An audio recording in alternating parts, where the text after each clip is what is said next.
हरवाएंगे। बोलिए कि मैं सत्य और निष्ठा के साथ शपथ लेता हूँ।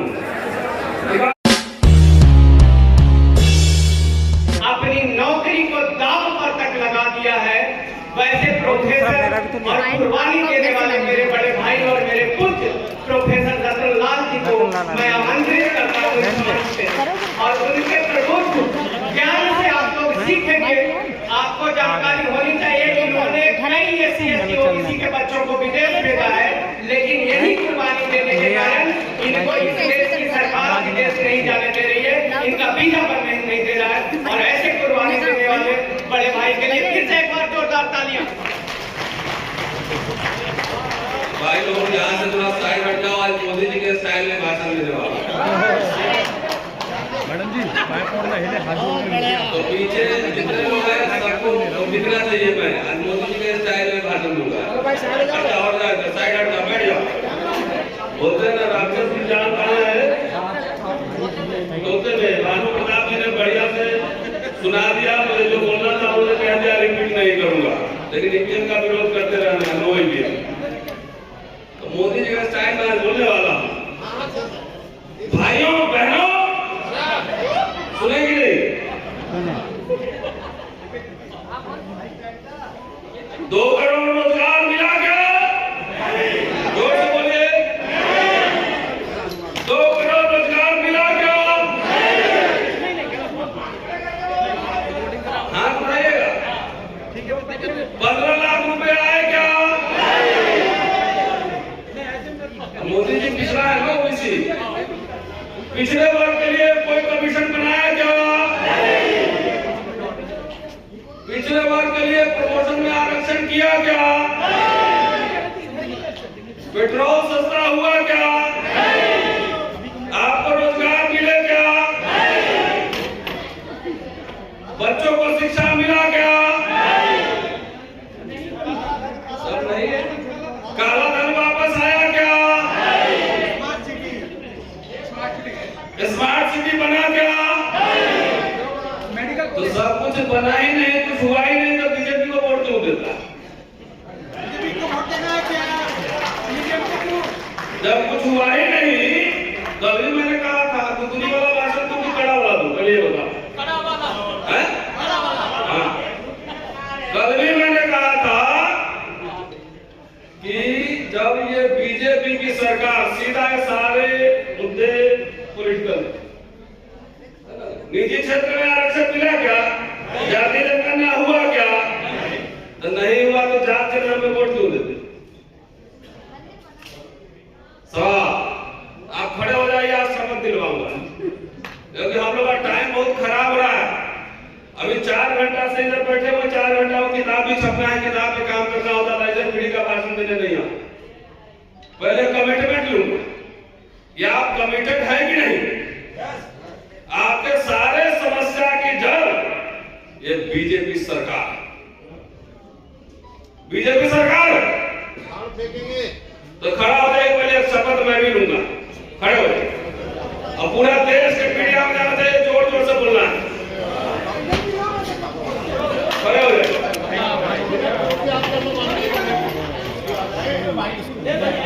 जो बोलूंगा वही बोलिएगा, जोर जोर से, जरा विजुअल भी ले लेना पीछे। 22 प्रतिज्ञा।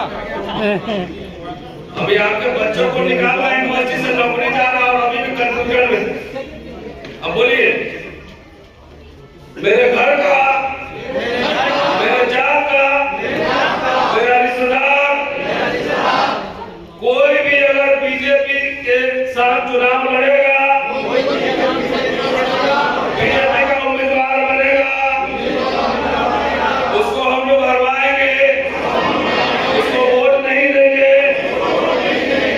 उसके खिलाफ प्रचार करेंगे। मेरा भाई भी अगर बीजेपी से चुनाव लड़ेगा,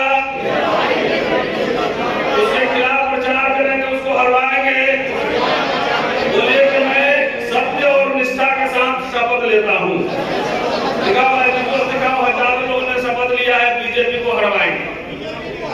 अब आपके जात का, घर का कोई भी आदमी अगर बीजेपी से उम्मीदवारी करता है, उस दिन टेस्ट करूंगा कि जात के नाम पर वोट दिए या विचारधारा के नाम पर वोट दिए। इंटरेस्टिंग हुआ, शपथ दिलवाना जरूरी है। और आज के बाद जिस भी सभा में जाऊंगा पहले शपथ दिलवाऊंगा कि पहले शपथ लो। हम लोग गला फाड़ के बोले जा रहे हैं, गला फाड़ कर बोले जा रहे हैं, नौकरी दांव पर, जान दांव पर बोले जा रहे हैं। अब पता लगा कि एक नेता चला गया बीजेपी के साथ, एनडीए के साथ, तो उसका जात आदमी भी ज्यादातर उसी में चला जा रहा है। तो हम लोग पागल है क्या? जेब से नोट भी कर जो है टाइम भी लगा, तो शपथ लीजिए। और वो स्ट्रक्चर जो है वो खाली नेता पर नहीं है, अल्टू पलटू नेता पर नहीं है, वो आप पर भी है कि समाज का ऐसा आदमी है जिसके दिमाग में भूसा गोबर भरा हुआ है कि एक नेता को खरीद लो तो समाज का ज्यादातर लोग बिक जाता है। समझे? इसलिए बात कहना जरूरी है दोस्तों। बहुत तरह तरह की अच्छी बात से लिखा हुआ है, प्रिविलेज तमाम ये सब कुछ लिखा हुआ है। एक बात याद रखो, इस देश में लड़ाई अभी जो है इंडिया बनाम एनडीए, तीसरा मोर्चा की संभावना नहीं है। खराब लगे कोई बात नहीं, लेकिन वस्तु स्थिति यही है। हम ये नहीं कह रहे कि इंडिया आएगी तो घी की नदी बहेगी, ये नहीं कह रहे, लेकिन वहां पर कोई संभावना है जरूर कि हम अपना एजेंडा सेटिंग कर लेंगे। बहुत जल्दी एक प्रेस वार्ता करके हम दलित इमेंसिपेशन मैनिफेस्टो जारी करने वाले। दलित कह रहा हूं, ट्राइबल समुदाय के लोग हैं वो अपना मैनिफेस्टो लेकर आए, पिछड़े समुदाय के लोग वो भी अपना मैनिफेस्टो लेकर आए, अपना लाओ मैनिफेस्टो। बहुत लंबा नहीं, हमारे लोग का स्ट्रेटजी बहुत गड़बड़ है। एक समय में 3 पेज का जो है मेमोरेंडम बना लेता है, 1000 डिमांड रख देता है। 1000 डिमांड रखोगे तो समझो आप सीरियस नहीं हो, एक भी डिमांड को लेकर आप सीरियस नहीं हो। हमने बनाया है 6 पॉइंट, मैं और हमारे मित्र हैं चंद्रबान की 6 ही पॉइंट। इसलिए जैसे उदाहरण दे रहा कि दलितों के पास कुछ नहीं था, लेकिन फ्री में एजुकेशन जब मिला, एक ही मुद्दा था ना एजुकेशन, तो एजुकेशन जब मिला तो उसे इंजीनियर डॉक्टर वकील सब बन गया, आर्थिक स्थिति ठीक हो गई। समझे? तो इसीलिए मैनिफेस्टो जारी करना है, क्योंकि हमारे नेताओं के पास, क्योंकि समाज के पास ही कोई डिमांड नहीं, समाज अपने डिमांड की आंदोलन नहीं कर रहा है, नेता क्यों करे? तो हम लोगों ने तय किया है कि हम लोग मैनिफेस्टो जारी करेंगे, दलित इमेंसिपेशन मैनिफेस्टो। दोस्तों, अगर मैं इंडिया की बात करता हूं, कुछ पार्टी विशेष के जो है कार्यकर्ता जो है ना, हम लोग को गाली देते हैं, दलित सब उसकी मती मारी गई। उसको समझ ही नहीं आ रहा है कि बीजेपी सत्ता में आएगी तो उसके नेता कभी एमपी भी नहीं बनेगा, प्रधानमंत्री बनने की बात छोड़। तो हमें कहते हैं कि कांग्रेस का दलाल है तो कांग्रेस से ये ले लिया। अरे भाई, हम कांग्रेस से टिकट नहीं मांगने जा रहे हैं, बीसी बनने की दावेदारी है जी। भाई उसी को गाली दे रहे हो, उसी को गाली दे रहे हो। एक बात इसलिए कह रहा हूं कि इधर उधर कहीं वोट दोगे तो इसका मतलब है आप बीजेपी को वोट दे रहे हो। इधर उधर वोट दिया इसका मतलब बीजेपी को जा रहा हूं। तो कौन बी टीम है वो समझो सीधा, और दिन भर कांग्रेस को गाली की जरवा कर रहे हो कि हमें प्रधानमंत्री का उम्मीदवार बनवाओ,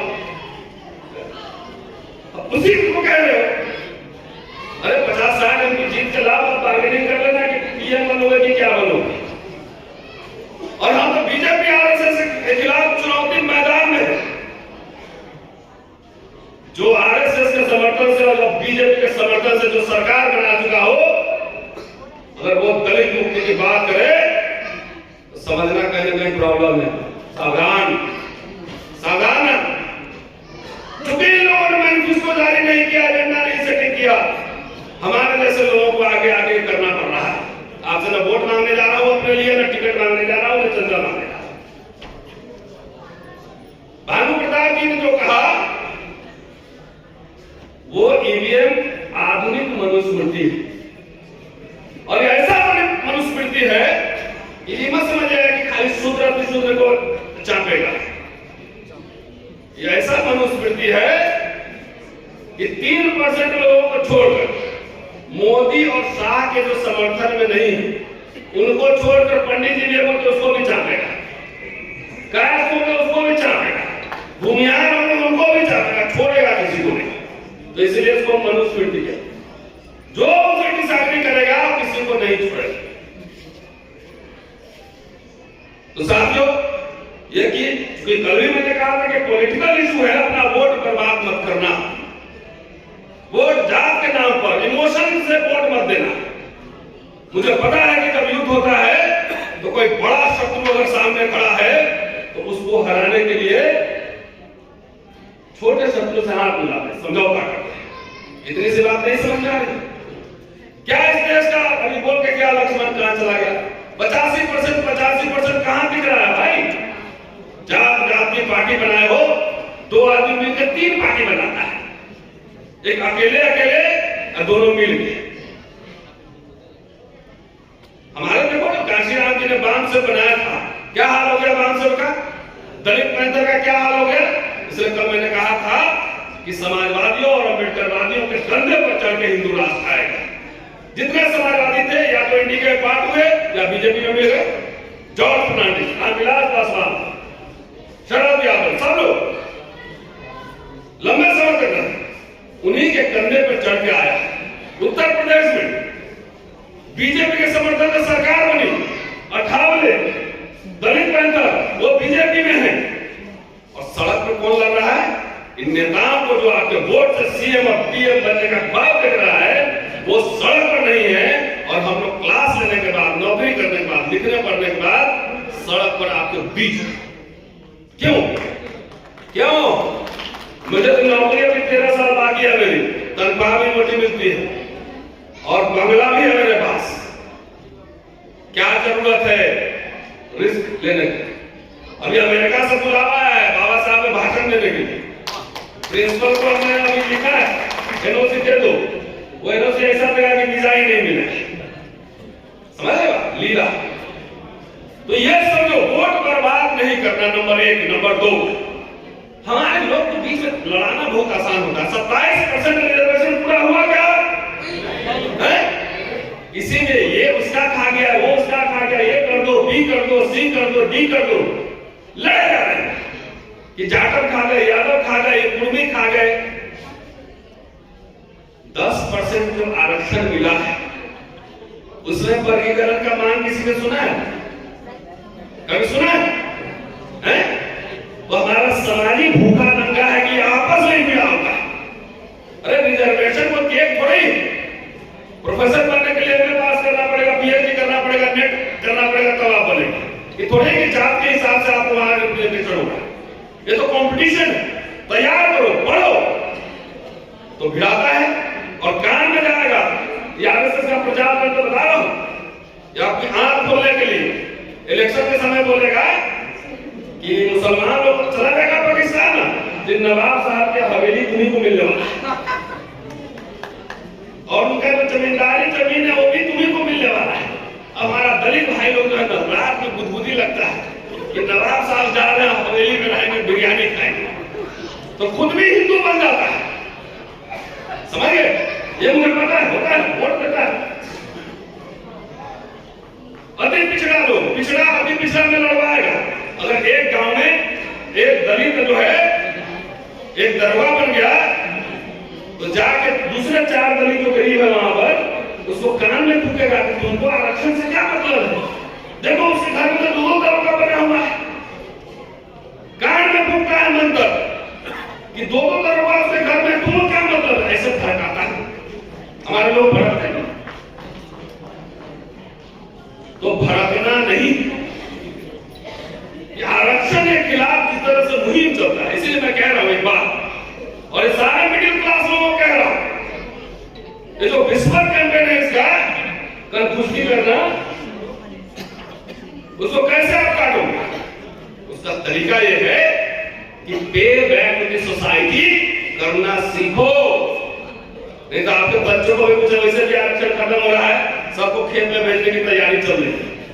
हर वो मिडिल क्लास अपने गांव के अपने गरीब बच्चा को, एक दलित बच्चा को, आदिवासी बच्चा को, अति पिछड़ा को, एक बच्चा को पढ़ाने की जिम्मेदारी, एक बच्चा। अगर 10,000 लोग एक एक बच्चा को पढ़ाएं,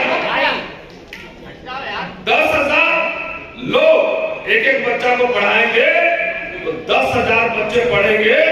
उसमें से हो सकता है कि 10 बाबा साहब अम्बेडकर जीवन के लिए कोलंबिया में जाए, लंदन में जाए, इस संभावना है। जब खेती नहीं जोतोगे तो फसल कहां से मिलेगी? ये काम हमारा समाज नहीं करता है, भाषण बहुत करता है। देश में कब्जा कर ले, हुक्मरान बन जाएंगे, वो बन जाएंगे। हमने कल पूछा कि कितने लोग अपने बच्चों को ठेकेदारी कराना चाहते, कितने लोग मैनेजमेंट पढ़ा रहे, तो तैयारी करवा नहीं रहे। अब पूछते हैं 1 लाख करोड़ में कितना जीरो है, तो मैं तो नहीं बता सकता, मैं तो इतिहास पढ़ाता हूं। तो आपको ड्रीम बच्चों को देना पड़ेगा कि वो इंडस्ट्रीज बने, उसका अपना हवाई जहाज हो, प्राइवेट जेट में चले। तो ड्रीम में तो बाबू बन जा, क्लर्क बन जा, तो राजा कहां से बने? उसको बताओ कि तुमको जो इंडस्ट्री 10,000 करोड़ का बनाना है, तब में जो इंडस्ट्री का, फाइनेंस डिपार्टमेंट का जो टेक्निकल बात है वो सीखेगा। हम आप सीख जाएंगे। हमको अभी दे देगा 500 करोड़ का ठेका, तो हम लेके क्या करेंगे? मुझे पता ही नहीं कैसे करते हैं।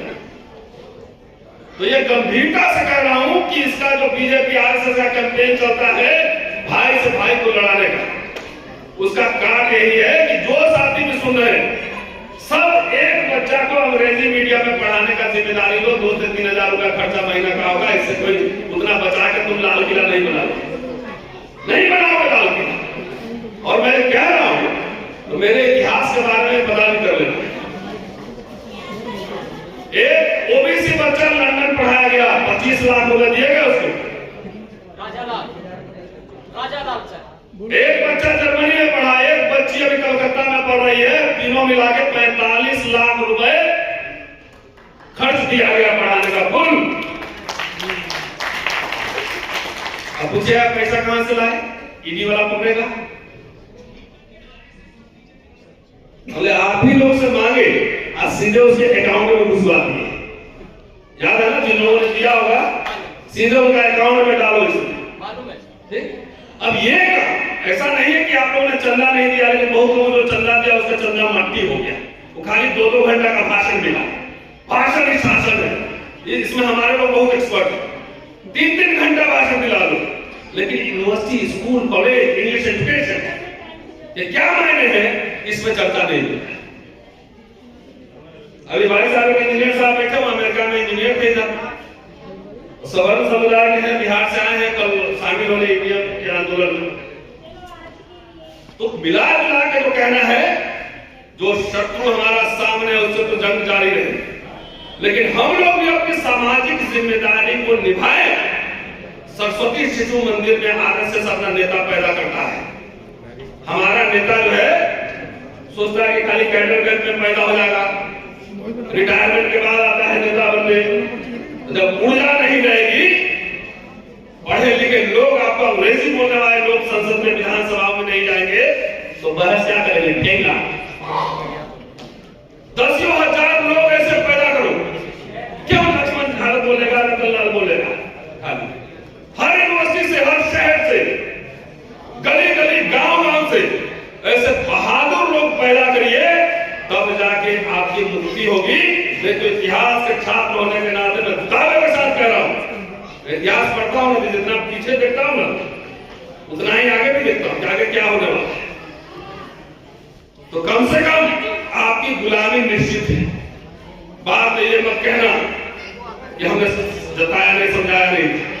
जंगल में आग लगी हुई है और सब लोग भाग रहे हैं, हम लोग भाग नहीं रहे हैं, बहादुरी के साथ मोर्चे पर लड़ रहे हैं कि जब इतिहास लिखा जाएगा, जब हम नहीं रहेंगे, तो आने वाली पीढ़ियां कम से कम याद रखेगी कि जब तुम्हारे बच्चों के स्कूल, कॉलेज, रोजगार सब बंद किए जा रहे थे, तो कुछ लोग वैसे थे तो सड़क से लेके संविधान की कॉन्स्टिट्यूशन क्लब तक लड़ाई लड़ रहे। इसलिए सिर्फ ताली नहीं बजाना है। गांव के पास देखो, सबसे ब्राइट बच्चा कौन है? सेनापति तो एक ही होगा, एक साथ लाखों बच्चे नहीं पढ़ा सकते, लेकिन पूरे देश में आवाज आ रही है सोशल मीडिया के माध्यम से। एक एक बच्चा पढ़ाओ, दूसरे लाख का पढ़ाओ, गरीब बच्चे का पढ़ाओ।